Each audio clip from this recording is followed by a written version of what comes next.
নমস্কার বন্ধুরা, মিঠু অ্যান্ড রিয়া কুকিংয়ে তোমাদের সকলকে স্বাগত জানাই। আবারও আজ হাজির হয়েছি এক নতুন রেসিপি নিয়ে। আজকের রেসিপি হচ্ছে সরু চাকলি পিঠে।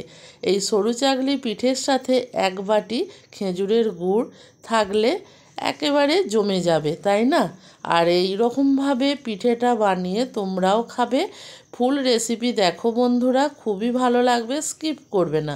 আর পিঠেটা এতটা সুন্দর হয়েছে, যেমন নরম তেমন একেবারে জাল জাল মতন তৈরি হয়েছে। তার জন্য এই পিঠেটাকে অনেকে সরু চাকলি পিঠেও বলে, আবার অনেকে গেঞ্জি পিঠেও বলে। দেখো কতটা জাল জালভাবে তৈরি হয়েছে, তোমাদেরকে দেখালাম। আর তোমাদেরকে এই রেসিপিটা দেখাবো, চলো কিভাবে আমি এই রকমভাবে পারফেক্ট সরু চাকলি পিঠে বানিয়ে নেব। আর এই সরু চাকলি পিঠেটা বানানোর জন্য এমন কিছু বেশি উপকরণ লাগে না, কিছু সামান্য জিনিস হলেই এই রকমভাবে পারফেক্ট সরু চাকলি পিঠে বানানো যাবে। দেখো কতটা সুন্দর লাগছে আর কতটা লোভনীয় লাগছে। তাহলে চলো বন্ধুরা, দেখে নেওয়া যাক এই সরু চাকলি পিঠেটা আমি কিভাবে বানাই। আর তোমাদের কাছে একটা রিকোয়েস্ট করব বন্ধুরা, তোমরা যদি আমার পরিবারে নতুন কোনো সদস্য হয়ে থাকো, আমার চ্যানেলটাকে একটু সাবস্ক্রাইব করে দিয়ে পুরো ভিডিওটা দেখো, তোমাদের ভালো লাগবে। দেখো সরু চাকলি পিঠে বানানোর জন্য এখানে আমি চালটাকে খুব ভালোভাবে ভিজিয়ে নিয়েছি, আর এখানে কিছুটা বিউলির ডালকে ভিজিয়ে নিয়েছি। ডাল আর চাল খুব সুন্দরভাবে ভিজে গেছে, এটা 3 ঘন্টা মতন আমি ভিজিয়ে নিয়েছি। এবার এই দুটোকেই আমি খুব সুন্দর করে বেটে নেব। আমি এখানে একটা মিক্সি জারের মধ্যে বেটে নেব, তোমরা চাইলে শিলের মধ্যেও বাটতে পারো। আর দেখো একটা মিক্সি জার নিয়ে নিয়েছি, প্রথমেই চালটাকে দিয়ে দেব। সব চালটা একবারে দেব না, অল্প অল্প করে দিয়ে বেটে নেব। প্রথমে চাল দিয়ে দিলাম, আর দিয়ে দেব জল। কিন্তু যাতেই বাটো না কেন, এটা খেয়াল রাখতে হবে বাটাটা যেন খুব সুন্দরভাবে হয়, যেন কচা না থাকে। এবার চলো দেখো খুব সুন্দরভাবে কিন্তু এটা আমার বাটা হয়ে গেছে। তোমাদেরকে একটু তুলে দেখাই।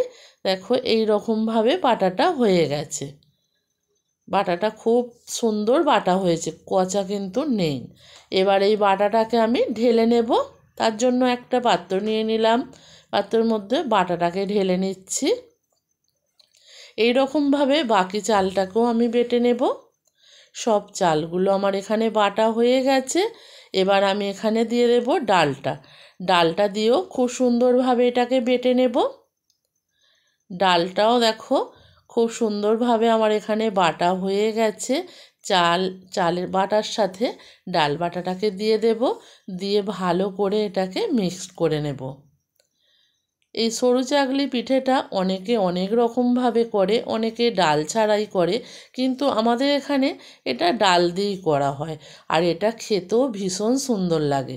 ওই মিক্সি বাটিটা ধুয়ে একটু জল দিয়ে দিলাম, যাতে অনেকটা ডাল ছিল, সেই ডালটা ধুয়ে একটু জল দিয়ে দিলাম, দিয়ে খুব ভালোভাবে এটাকে গুলে নেব হাত দিয়ে। দেখো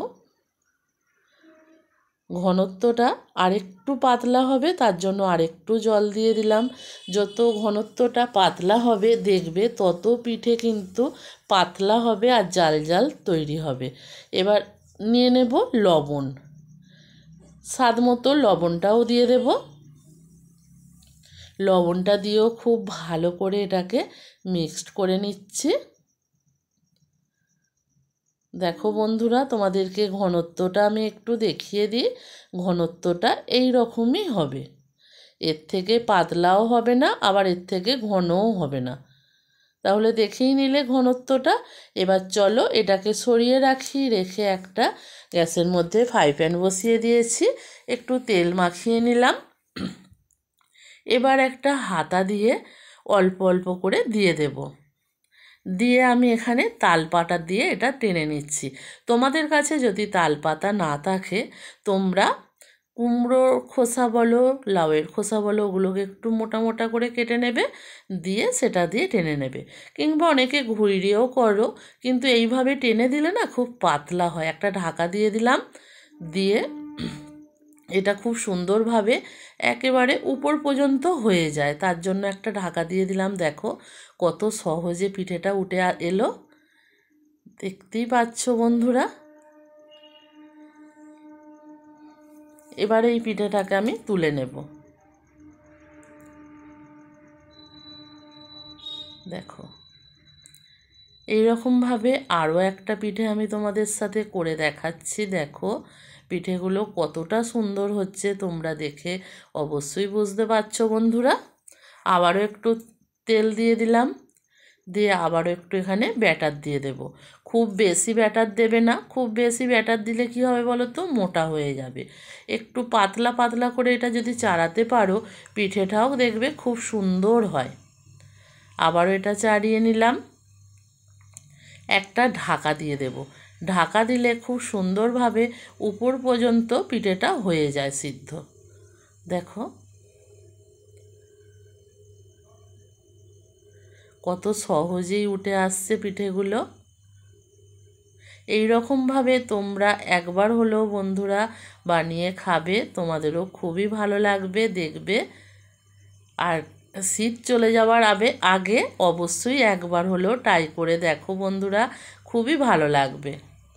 দেখো আরও একটা তুলে নিলাম, আবারও একই রকমভাবে তেল মাখিয়ে নেব, নিয়ে দিয়ে দেব চালের ব্যাটারটা একটু। দেখো এইটা দিয়ে টেনে দেওয়ার ফলে, পাতাটা দিয়ে টেনে দেওয়ার ফলে কতটা পাতলা হচ্ছে তোমরা অবশ্যই দেখে বুঝতে পারছো বন্ধুরা। তোমরা বাড়িতে অবশ্যই এই রকমভাবে একবার হলেও ট্রাই করবে, তোমাদের খুবই ভালো লাগবে। আর আজকের রেসিপিটা যদি তোমাদের ভালো লাগে অবশ্যই লাইক কমেন্ট শেয়ার করবে, কারণ তোমাদের এক একটা লাইক এক একটা কমেন্ট আমাদেরকে নতুনভাবে উৎসাহ দেয় ভিডিও বানানোর জন্য। তার জন্যই তোমাদেরকে বারবার রিকোয়েস্ট করি যে তোমরা আমাদেরকে কমেন্ট করো বন্ধুরা। তোমাদের কমেন্টগুলো আমাদের পড়তে খুবই ভালো লাগে। দেখো আবারও একটা হয়ে গেল। প্রতিটা পিঠে কিন্তু খুব সুন্দরভাবে হচ্ছে, তাই না বলো? তোমাদের কাছে অনুরোধ রইল বন্ধুরা, এই রকমভাবে একবার হলেও এই পিঠেটা বানিয়ে খেয়ে দেখো, তোমাদেরও খুবই ভালো লাগবে।